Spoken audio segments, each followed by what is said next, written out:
Guys, welcome to Krakow, Poland. And then flip the side bits. I know how to play it. I feel like I should clap, like the whole crowd's just been standing here. Nostravie. Nostravie! So, if you're new around here, we're Molly and Matt, and we have been travelling the world full time for the last nearly 3 years. Welcome to the first country of 2022, Poland. We are so excited to explore this amazing country, starting right here in Krakow. Over the last year, we've explored countries such as Cyprus, Moldova and Ukraine. And we're ready to explore the land of vodka and pierogi. It's going to be cold, it's going to be snowy, and we're going to have to drink vodka to stay warm, of course. Welcome to Krakow. We are finally back travelling. Guys, welcome to Krakow, Poland. We've been spending the last 5 days with our friends, relaxing, drinking too much vodka. We are actually in the home of vodka, Poland, the home of vodka. There's too much. We're going to drink so much here. We are actually staying at the hotel Estira right here in Kazimierz. We just had the nicest breakfast. We've just come down for breakfast, and the first thing that we see are the old city's defence walls sitting here today. Unreal. And look at all the food. How cool is that? But we have like the next month to 2 months to explore this beautiful country, starting off in Krakow, the old capital with so much history dating back to the Stone Ages. We are staying in the Kazimierz district, I think I'm pronouncing it right, which is the historic Jewish quarter, and right opposite our hotel is an old flea market, which I love. There is so much antique and vintage things, which actually does sum up this hip and quirky area. I don't know if we're going to be buying anything, but I am looking forward to having a look around. This is so cool. It's got like old monuments from the war. There's even a Lenin statue, so I'm pretty sure they won't like that here. And then just photos, so like old family photos. I presume they're photos from back in this area. It's so interesting. As well as the old flea market, there is this roundhouse which dates back to the 19th century, and surrounding it is full of amazing street food. We're going to have to try and run away from that because we're going to try the street food in another video. It's hard to keep away from that, but we have to.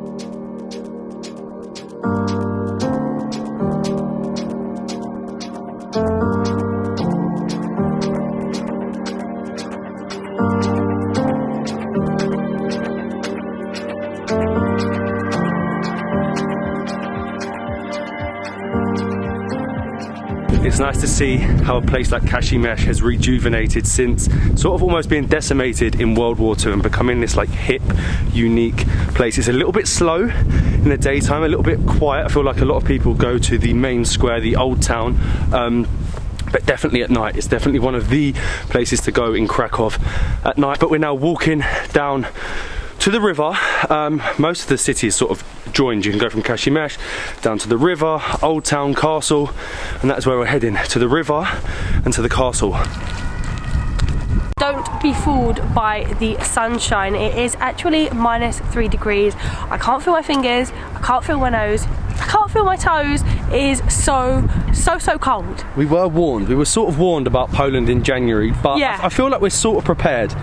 Well, we've got gloves and we've got 2 pairs of socks on, but we're not that prepared. We are definitely going to need to drink a lot of vodka over the coming month to keep us warm, or even stand next to fire. There is the strangest legend here in Krakow, and that is the legend of the dragon that lived in the dragon's den underneath the castle. There's actually a statue right outside that breathes fire every 5 or 10 minutes, which attracts quite a large crowd. So there's about 20 of us just standing around waiting for a statue of a dragon to breathe fire. Normally you can go down underneath the castle, but unfortunately it's only open in the summer, which doesn't make much sense as you're underground, and it would warm you up in the winter months. We're now standing around 20 other people waiting for this to breathe fire. Talk about the craziest attraction to see in a city.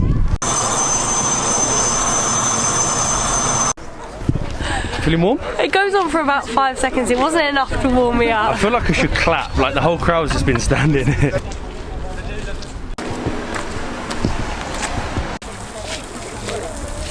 After the anticlimax of the fire-breathing dragon, we've made it up to Wawel Castle, dating all the way back to around the 11th century. It was the home of the royals. It's massive and it's built on a limestone rock overlooking the river. Beautiful location, but it's got a palace, it's got a cathedral, it's got a tower, and there's just a lot going on and a lot of people here.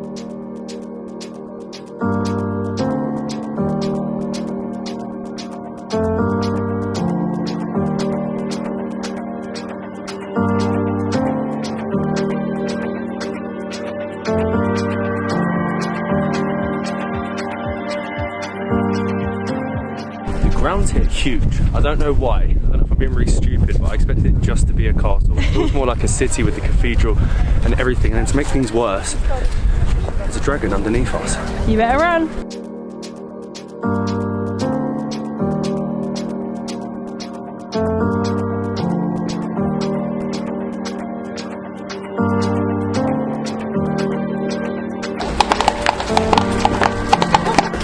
The best, or the only way to warm up is to get a hot alcoholic drink.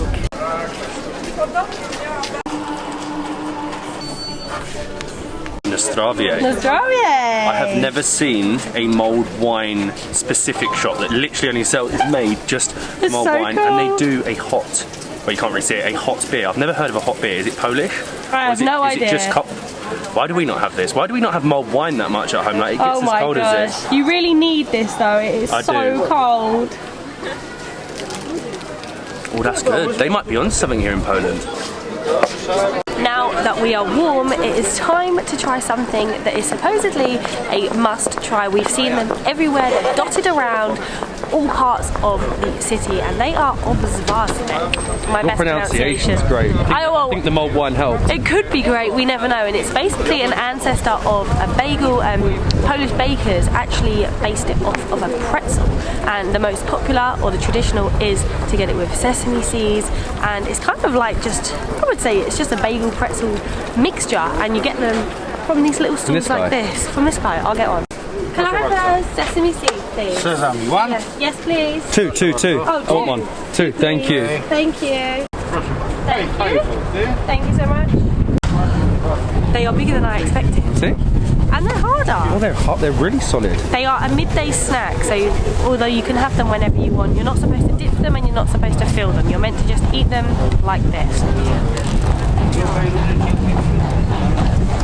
It's exactly that.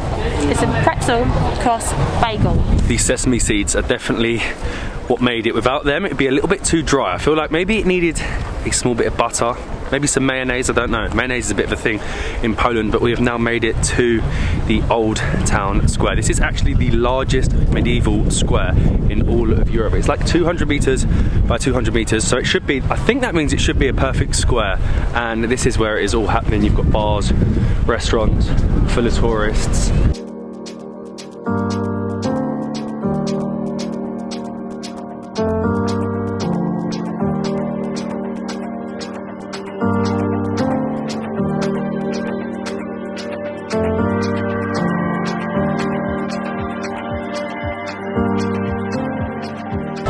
You would find shopping, wouldn't you?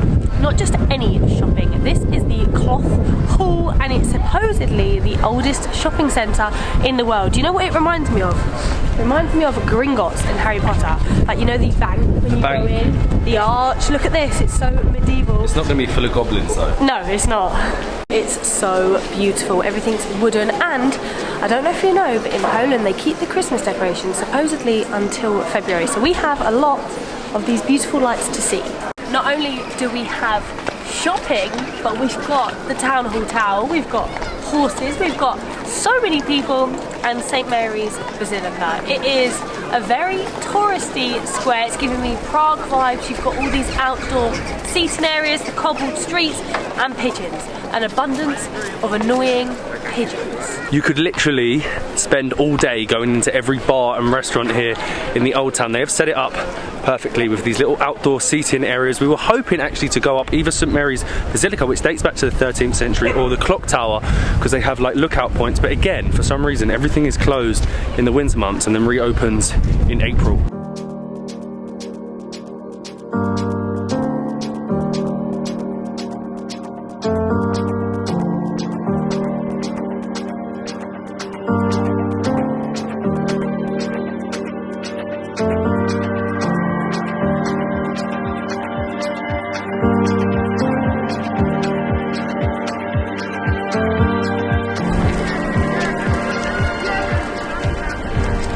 They've even got this really strange statue of like some guy's head. I don't know if he fell from the tower, but I feel for him.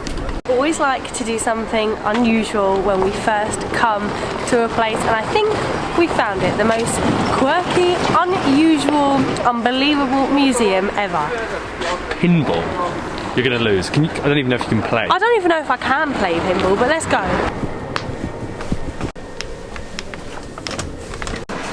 Oh my god, this is so cool.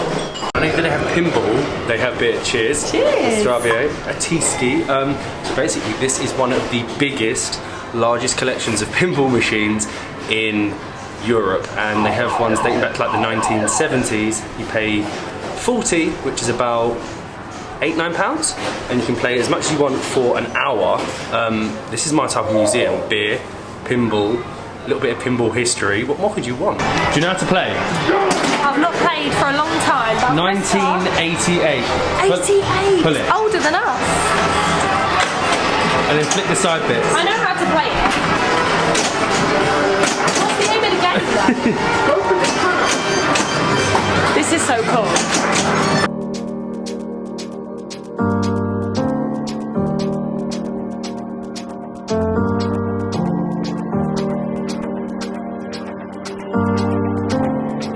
This is outrageous. 1967, the Jolly Roger. I don't even know. I feel like I'm going to break it by pulling this. This is like 55 years old, 54 years old. So old. But I don't even understand how they've got that. I thought when it said it was a museum that you're going to walk around and just look at old pinball machines, not play and drink beer. It plays for you. Oh my god. Come on, Jolly. Roger, come on, sort it out.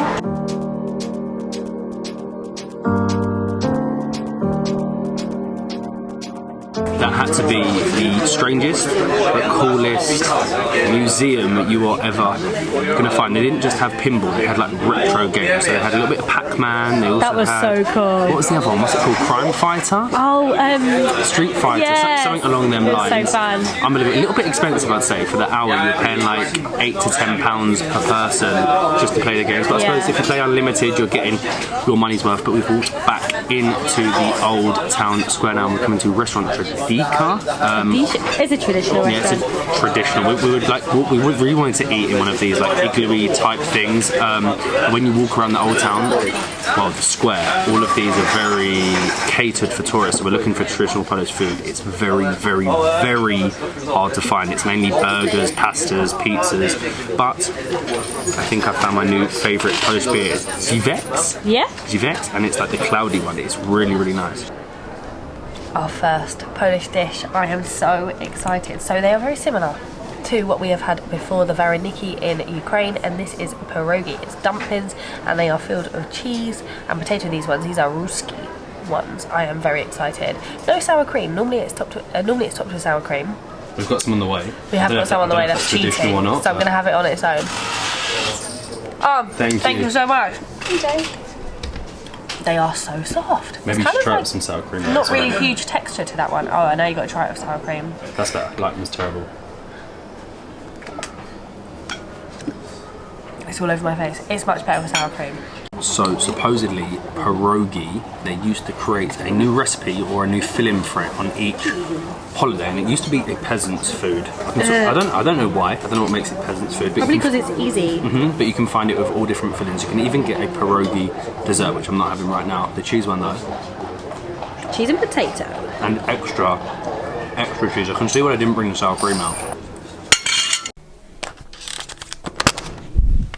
How cold was that? I don't think I am fully prepared. My hands are still bright pink and I'm not de-iced yet, but we do need to show you our room here at the Hotel Estera. So when you come in, it's actually so spacious. Like, I have my desk with the laptop already set up, and I'm loving the colour scheme. The mustard, the greys. Is it mustard? I was going to say yellow. No, it's mustard. You're a lot more educated than me. These ceilings are so high. I noticed that laying in bed when I looked up and I thought, oh my god, the ceilings are so high. And we have our huge TV. We have a sofa. Unreal. Huge king-size bed, and not that you can see anything right now, but great views over Kashmir. the biggest bay windows into Kashmir. The room's so big, I'm gonna have to do a quick run. That was a bad idea. To our bathroom. I'm obsessed with the mirror, got a bath and a shower. But Krakow is definitely a beautiful city. Possibly the most beautiful. Probably, yeah, I would say probably the most beautiful, but I'm tired, I'm cold. I need to get into bed, so we will see you in the morning. Good morning from Krakow, Poland. I definitely slept like a baby. I don't know why, but when it is cold, I sleep 10 times better. I feel like my belly was full of pierogi and Polish beer, and I was content, completely content. Krakow is exactly what I expected, exactly what I wanted. A city that we were so excited to come to, and it's definitely lived up to expectations. You can see why it is such a touristy city for a reason. The Pinball Museum was sort of like the weirdest museum ever. Very cool at the same time. The food on the square, it was nice. It wasn't the best. I feel like we'll have better Polish food. It's definitely touristy and slightly overpriced, but that's what you get if you're going to eat on the main square. But yeah, we have so much more left to see in Krakow and the rest of Poland. We're actually doing a food tour, a DIY food tour in the next couple of days, so we're very excited to eat all of the best traditional Polish foods to warm us up. We'll see you in the next one.